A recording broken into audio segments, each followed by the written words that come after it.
আসসালামু আলাইকুম। রাসূল সাল্লাল্লাহু আলাইহি সাল্লাম বলেছেন,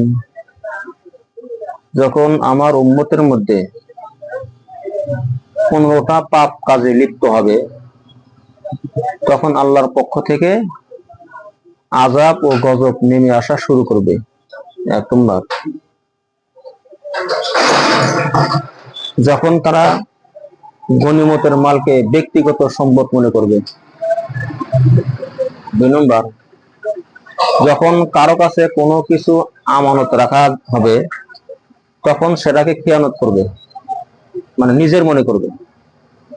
3 নম্বর, যখন মানুষ যাকাত আদায় করাটাকে জরিমানা মনে করবে,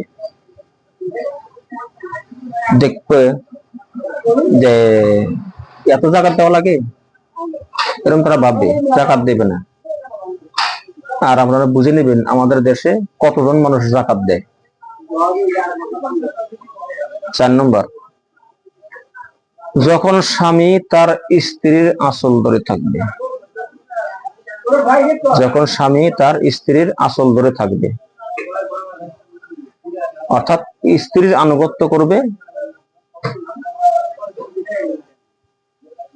স্ত্রী যা বলবে সে তাই করবে।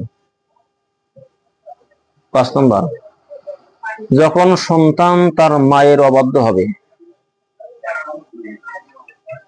এবং স্ত্রীর আনুগত্য করবে। 6 নম্বর,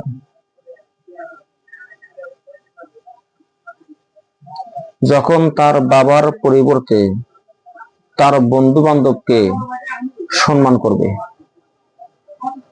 অর্থাৎ পিতাকে দূরে সরিয়ে দিবে এবং বন্ধু বান্ধবকে কাছে টেনে নেবে। 7 নম্বর, যখন সমাজের নিকৃষ্ট মানুষদেরকে নেতৃত্ব দেওয়া হবে, যখন সমাজের নিকৃষ্ট মানুষদেরকে নেতৃত্ব দেওয়া হবে।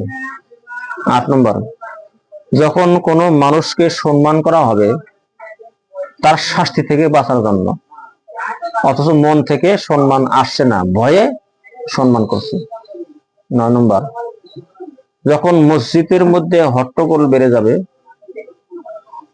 10 নম্বর, আর মসজিদগুলো হবে চাকচিক্যময়, কিন্তু হেদায়েত উঠে যাবে, হেদায়েত থাকবে না। 11 নম্বর, যখন পুরুষেরা রেশমি কাপড় পরিধান করবে। 12 নম্বর, যখন প্রকাশ্যে মদ্যপান করা হবে। আসলে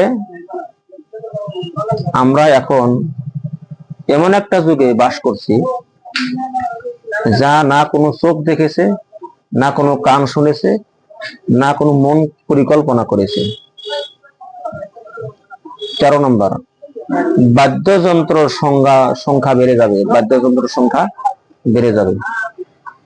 14 নম্বর, এবং উম্মতের শেষের দিকের মানুষেরা উম্মতের প্রথম দিকের মানুষদেরকে গালিগালাজ করবে।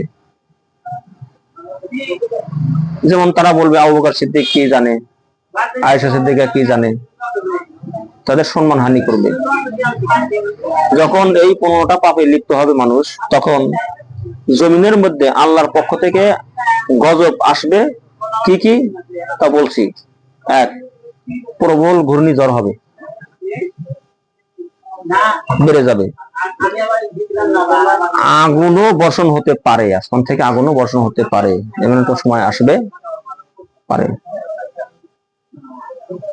জলোচ্ছ্বাস, বন্যা আদি দেখা দিতে পারে। ভূমিকম্পের হার বেশি বেশি হবে। মানুষের আকৃতি চেঞ্জ হবে, পরিবর্তন হয়ে যাবে। শিলা বৃষ্টি, পাথরও বর্ষণ হতে পারে উপর থেকে। হাদিস তিরমিজি শরীফ, হাদিস নাম্বার 2211 নম্বর হাদিস, ইসলামিক ফাউন্ডেশন।